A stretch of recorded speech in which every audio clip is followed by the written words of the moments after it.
ท่านสาธุชนทั้งหลายวันนี้มาพบกันเรื่องพญาเอกรปัตตนาคราชแต่ความจริงเรื่องวันนี้ถ้าจะกล่าวกันไปก็ถือว่าเรื่องที่ไม่เป็นมงคลคือมันเป็นมงคลเหมือนกันมงคลแต่เพียงว่าเกิดเป็นคนบวชพระแล้วเกิดเป็นสัตว์เดรัจฉานนี่ความจริงมันไม่เป็นมงคลเฉพาะตัวท่านพญาเอกรปัตตนาคราชได้เห็นว่าเป็นมงคลแก่บรรดาท่านพุทธบริษัทจึงได้นำเรื่องราวอันนี้มาแสดงแก่บรรดาท่านพุทธบริษัทจะได้ทราบไว้ ทั้งนี้เพราะอะไรเพราะว่าในปัจจุบันบรรดาญาติโยมพุทธบริษัททุกท่านมักจะถือมติว่าชั่วช่างชีดีช่างสงฆ์แบบนี้ถ้าหากว่าเราวางใจได้มันก็ไม่เป็นไร แต่ว่าโทษร้ายมันเกิดเพราะว่าเราเข้าใจว่าพระธรรมเทศนาขององค์สมเด็จพระสัมมาสัมพุทธเจ้าเป็นของประเสริฐนี่ท่านที่บวชเข้ามาในพระพุทธศาสนาถ้าปฏิบัติตามพระธรรมวินัยพวกเราให้นามว่าพระก็แปลว่าประเสริฐก็เลยคิดว่านักบวชในพระพุทธศาสนาประเสริฐไปเสียหมดจะทำอะไรก็ตามท่านทำดีทำชั่วก็ช่างถือว่าชั่วช่างชีดีช่างสงฆ์แบบนี้ก็ไม่ตรงตามคติที่พระพุทธเจ้าต้องการการที่องค์สมเด็จพระพิชิตมารบรมศาสดาสัมมาสัมพุทธเจ้าสอนบรรดาท่านพุทธบริษัทที่เป็นพระเป็นเณรภิกษุณีหรือสมณเณรีอุบาสกอุบาสิกาองค์สมเด็จพระสัมมาสัมพุทธเจ้าต้องการให้ประพฤติดีประพฤติชอบประกอบไปด้วยกุศลแล้วก็ทำจิตของตนให้พ้นจากกิเลสเป็นสมุจเฉทประหารถ้าพระท่านเป็นผู้บริสุทธิ์เราบำเพ็ญกุศลกับท่านเราก็เป็นสู้บริสุทธิ์ด้วยถ้าพระเป็นผู้ไม่บริสุทธิ์เราทำบุญกับผู้ไม่บริสุทธิ์เราจะหาความบริสุทธิ์ได้ที่ไหนโดยความจริงเวลานี้จิตใจของบรรดาอุบาสกอุบาสิกาทั้งหลายส่วนใหญ่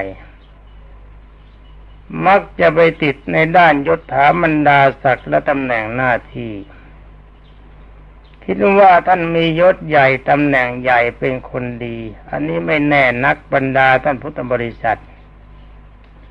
เราจะต้องวัดกันด้วยพระธรรมวินัยเพื่อว่าท่านผู้ใดปฏิบัติในด้านพระวินัยดีที่เรียกกันว่าศีลบริสุทธิ์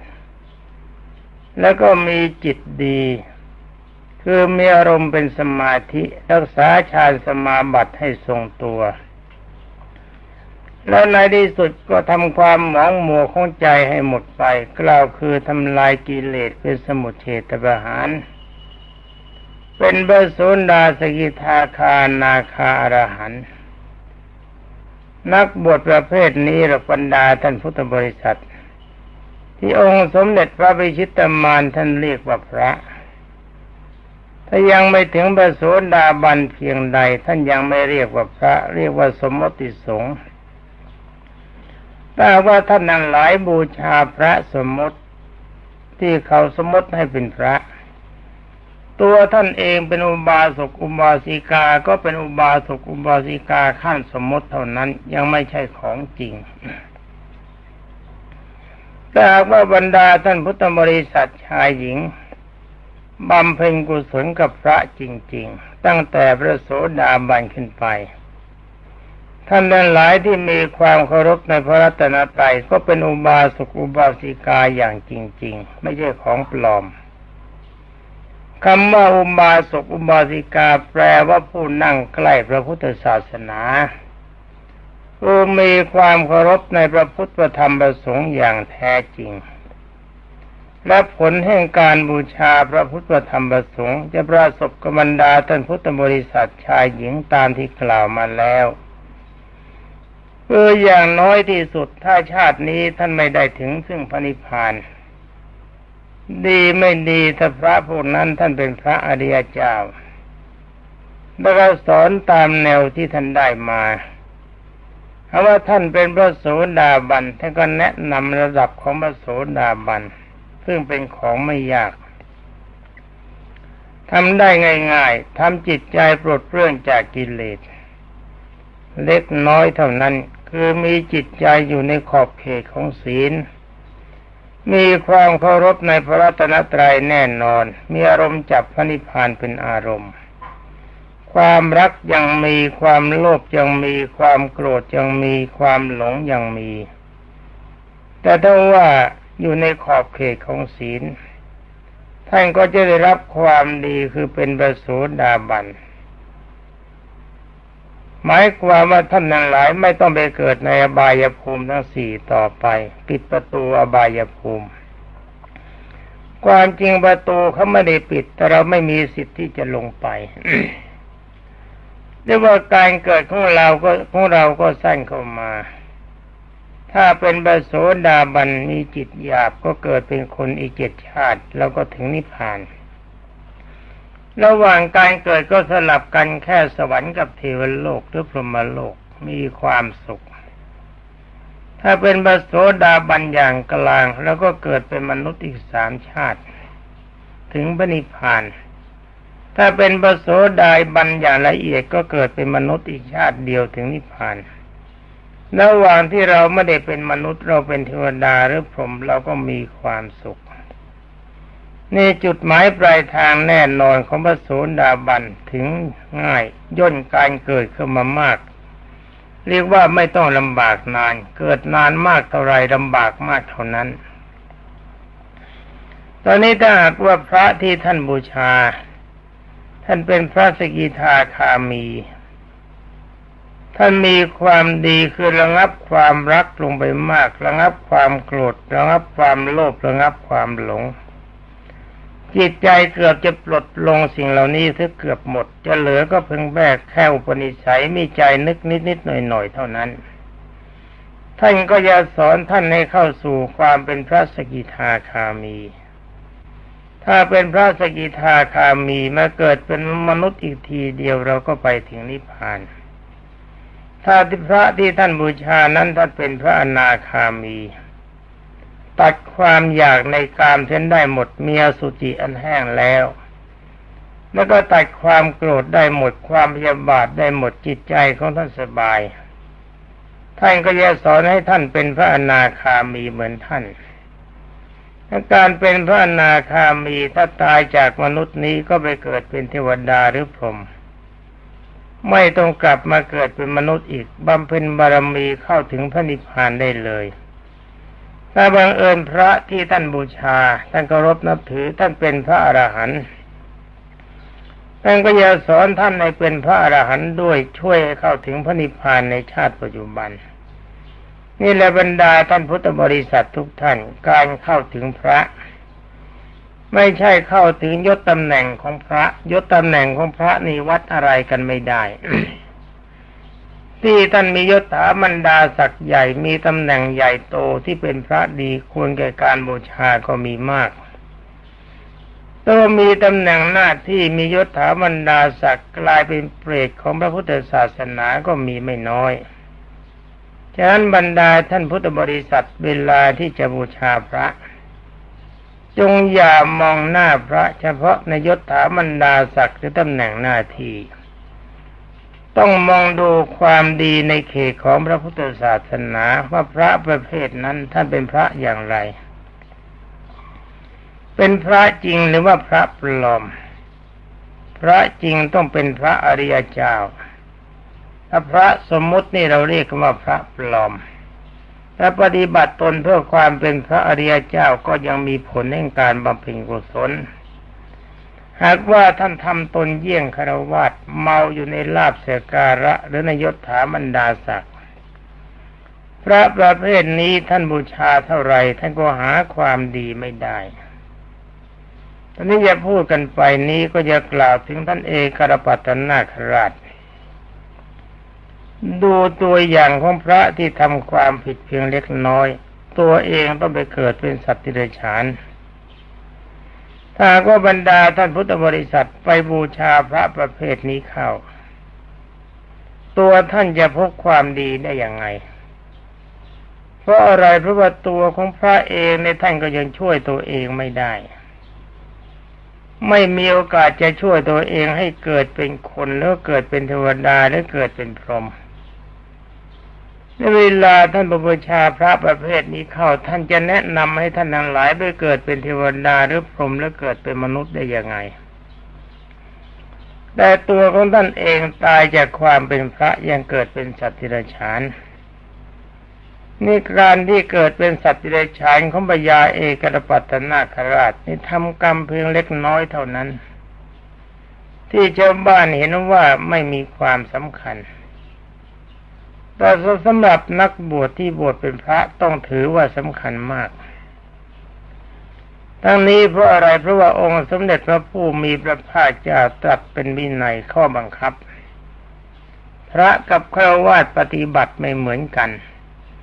ฆราวาสทรงศีล5ประการก็ชื่อว่าคุ้มตัวได้แต่พระนี่มีศีลถึง227สิกขาบทที่องค์สมเด็จพระบรมสุคตทรงบัญญัติห้ามไว้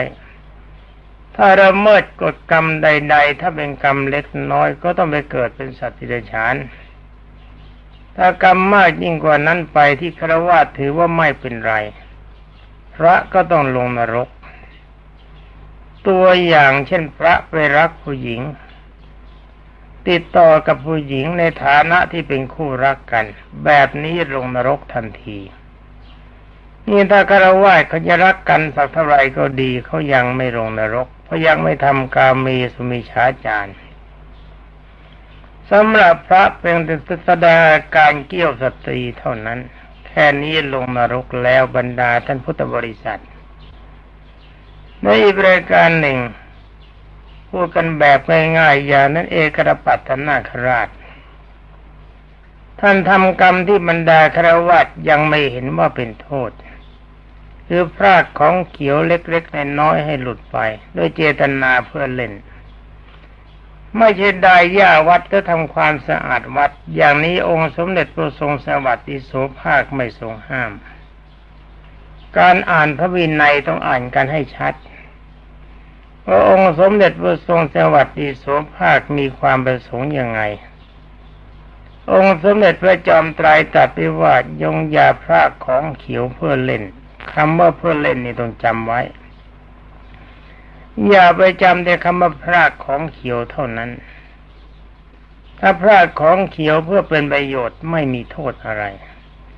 ถ้าพรากเพื่อเล่นท่านหาว่าเล่นอย่างเด็กไม่สมควรกับความเป็นพระอย่างนี้ต้องเกิดเป็นสัตว์ดิเรกชัน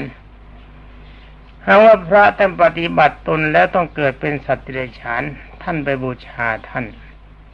ไปสงเคราะห์ท่านจะไปไหนและบรรดาท่านพุทธบริษัทเมื่อหัวหน้าเดินไปทางซ้ายท่านก็เดินตามซ้ายไปหัวหน้านำไปทางขวาท่านก็เดินไปทางขวาตอนนี้หัวหน้าเดินไปเป็นสัตว์ดิเรกชันท่านจะไปนิพพานได้ยังไงเรื่องนี้ก็ขอให้เป็นข้อคิดของบรรดาท่านพุทธบริษัททั้งหลายคิดกันเอาเองตัดสินใจกันเอาเองก็แล้วกันว่าควรไม่ควรเป็นประการใดทีนี้จะเล่าเรื่องราวของพญาเอกปัตตนาคราชให้ฟังว่าในสมัยเมื่อองค์สมเด็จพระจอมไตรบรมศาสดาสัมมาสัมพุทธเจ้าทรงพระนามว่าพระพุทธกสปเวลานั้นมีพระองค์หนึ่งจำพรรษาอยู่ชายทะเลอยู่ในถ้ำเป็นภูเขาชายทะเลเวลานี้ก็มีมากภูเขาชายทะเลแล้วท่านจำพรรษาบวชอยู่เป็นพระถึง20,000 ปีเมื่อเวลานั้นคนมีอายุถึง40,000 ปีอายุมากเหลือเกินเฉพาะการบวชพระของท่านจำศีลภาวนาอยู่ทั้ง20,000 ปีแล้วก็ยังเอาดีไม่ได้ ยังเป็นพระปุถุชนคนธรรมดาที่เรียกกันว่าสมมติสงฆ์วันหนึ่งท่านอาบน้ำอยู่ชายทะเล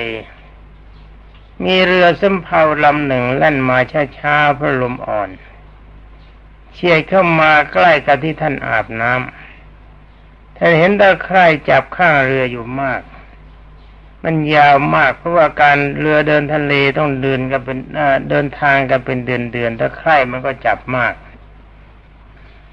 ท่านก็เลยนึกสนุกขึ้นมาโผกายลงไปจับตะไคร่ปล่อยให้เรือลากไปตามอัธยาศัยนี่ร่างกายของท่านหนักมันต้านทานน้ำไว้มากตะไคร่ไม่สามารถจะทรงตัวอยู่ได้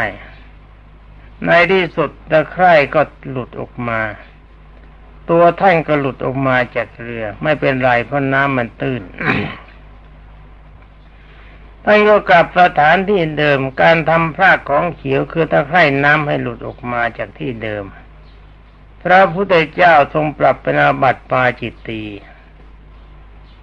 เนี่ยอาบัติเพียงเท่านี้ความจริงอาบัติปาจิตตีน่ะมีโทษไม่เสมอกันการฆ่าสัตว์ตัดชีวิตพระพุทธเจ้าก็ทรงปรับเป็นอาบัติปาจิตตี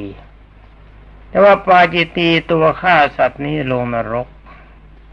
แล้วปาจิตตีการทำพรากของเขียวให้พ้นจากที่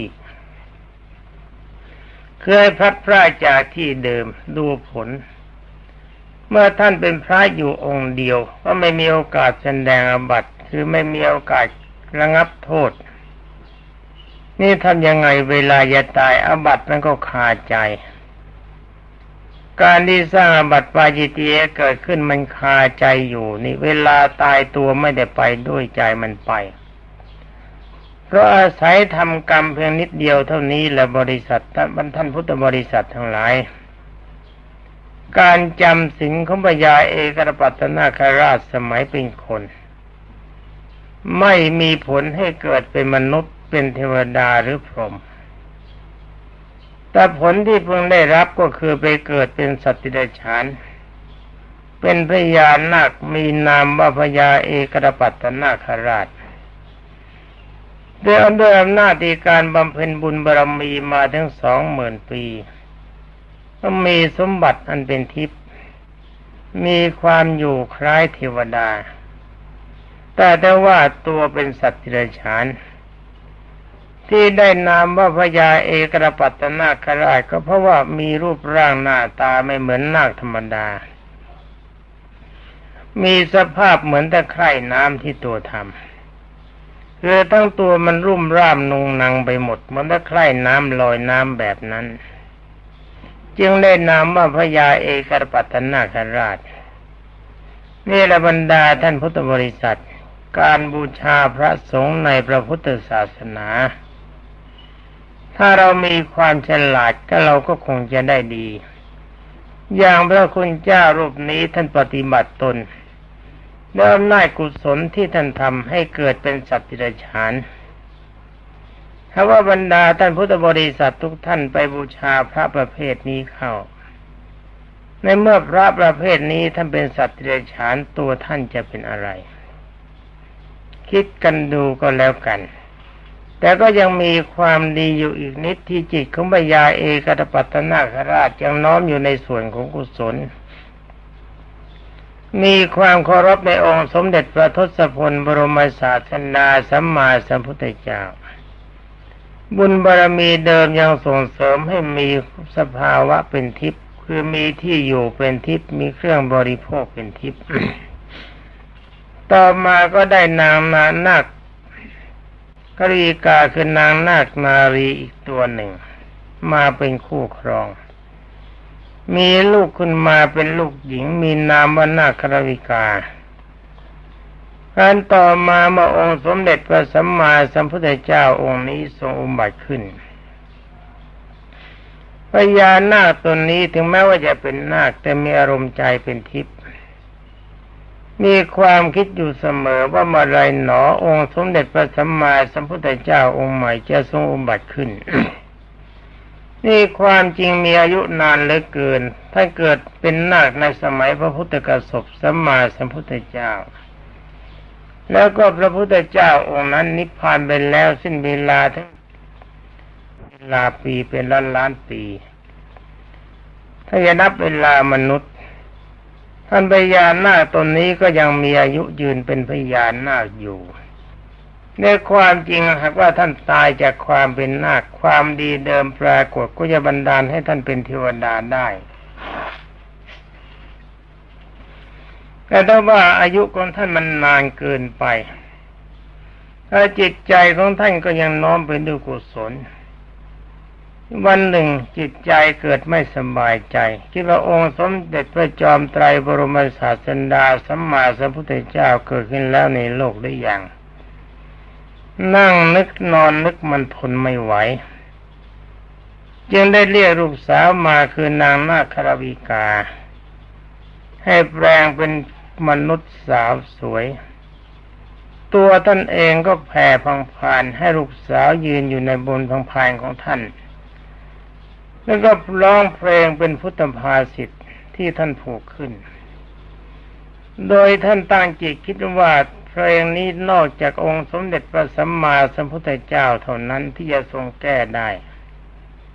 ถ้าคนธรรมดาไม่สามารถจะแก้เพลงได้คือเพลงของท่านมันเป็นพุทธภาษิตคือที่พระพุทธเจ้าทรงตรัสไว้ท่านจำได้เพราะจิตเป็นทิพย์ในสมัยพระพุทธกสบท่านทรงตรัสเอาไว้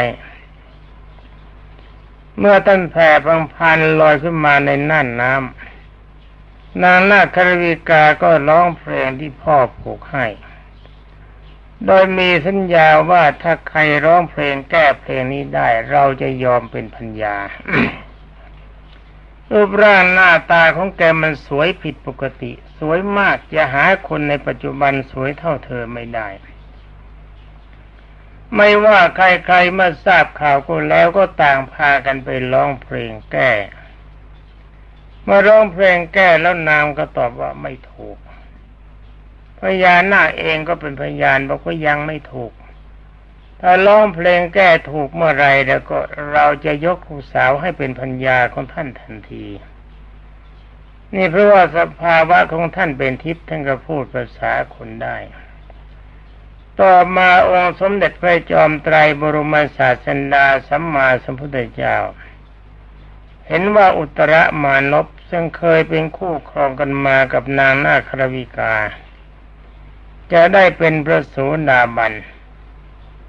เวลานั้นอุตรมานพได้ยินข่าวเขาลือกันว่านางนาคราวิกา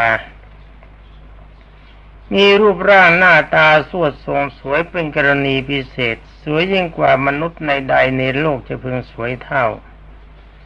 เมื่อร้องเพลงต่างๆให้คนแก้ถ้าแก้ได้จะยอมเป็นปัญญาจึงได้ตั้งใจศึกษาว่าเพลงเขาร้องกันว่ายังไงชาวบ้านเขาบอกให้ฟังแล้วก็ตั้งใจจะร้องแก้เดินออกจากบ้านไป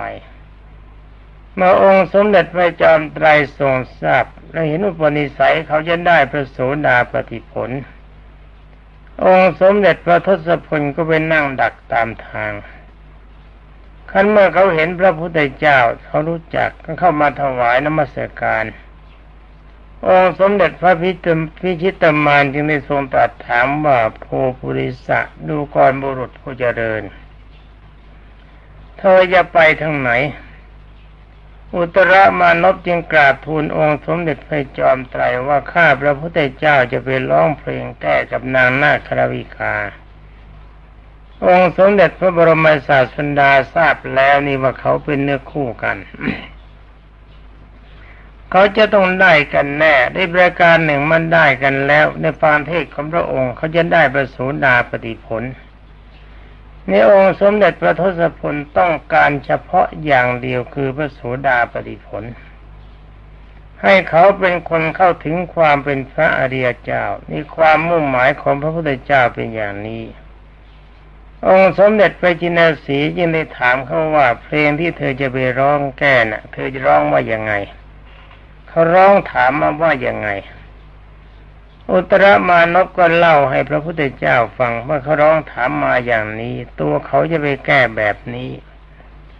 องค์สมเด็จพระจินสีบอกว่าแก้อย่างนี้มันไม่ถูกจะต้องแก้แบบนี้สิ และพระองค์ก็ทรงผูกเพลงไปให้สอนให้ร้องเพลงนี่พระพุทธเจ้าก็ร้องเพลงเป็นเหมือนกันบทเพลงนั้นเป็นพุทธภาษิต